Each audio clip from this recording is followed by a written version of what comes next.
Olympic gold medalist and world record holder Michael Andrew is changing coaches, no longer to be coached by his father for the first time in his career. Andrew announced this news on the most recent episode of the Social Kick podcast, which will be linked down below if you want to check it out, which I highly recommend. The two big takeaways from this reveal that I'll reiterate here is the fact that his dad is fully supportive of this decision and the fact that he's already working with his new coach, but for the time being he's training on his own and he's not letting us know the new coach quite yet. Michael Andrew's career has come with quite a bit of success and quite a bit of controversy in the swimming world up until this point. The success is easy to find. He's represented Team USA at 3 different long course worlds while bringing home some hardware, and he was a member of the Tokyo Olympic team where he provided a crucial breaststroke leg in the 400 medley relay. This led to a gold medal and a new world record. Andrew has some impressive personal best, a 21.4 in the 50 free, a 58.1 in the 100 breast, and a 155.2 in the 200 IM. That makes him the 19th fastest performer in the 50 free, the 8th fastest performer in the 200 IM, and the 4th fastest performer in the 100 breast. The controversy that has followed Andrew through his swimming career typically centers around the way that he tends to break from swimming norms. Back in 2013, he became the youngest American swimmer to ever turn pro at the age of just 14 when he inked a deal with P2 Life Nutrition.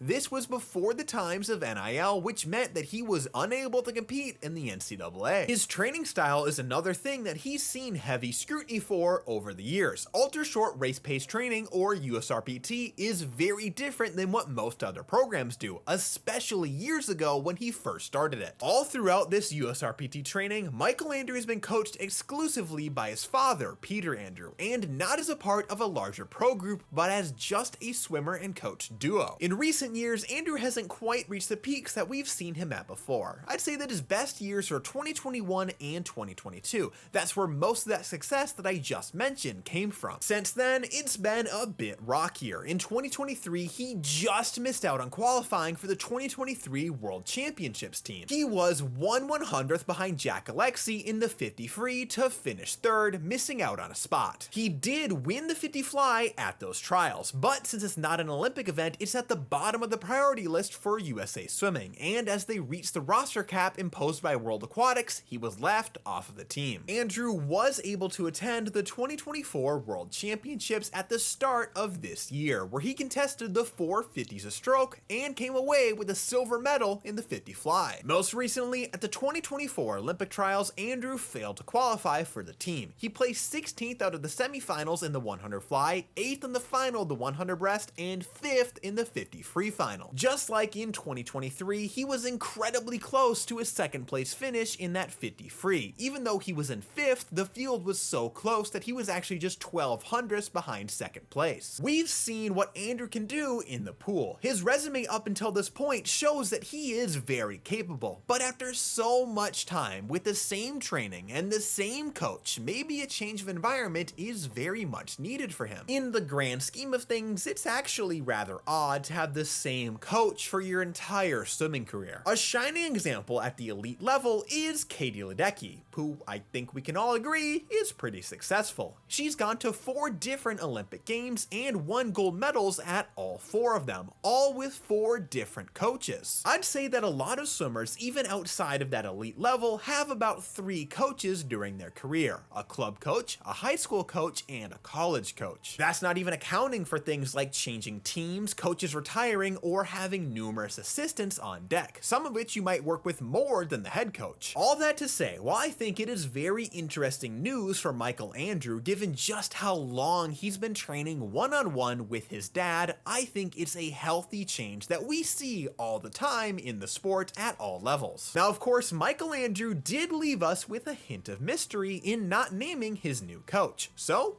who do you think it is? Let me know down below. And apparently it's not Brett Hawk, which was my guess.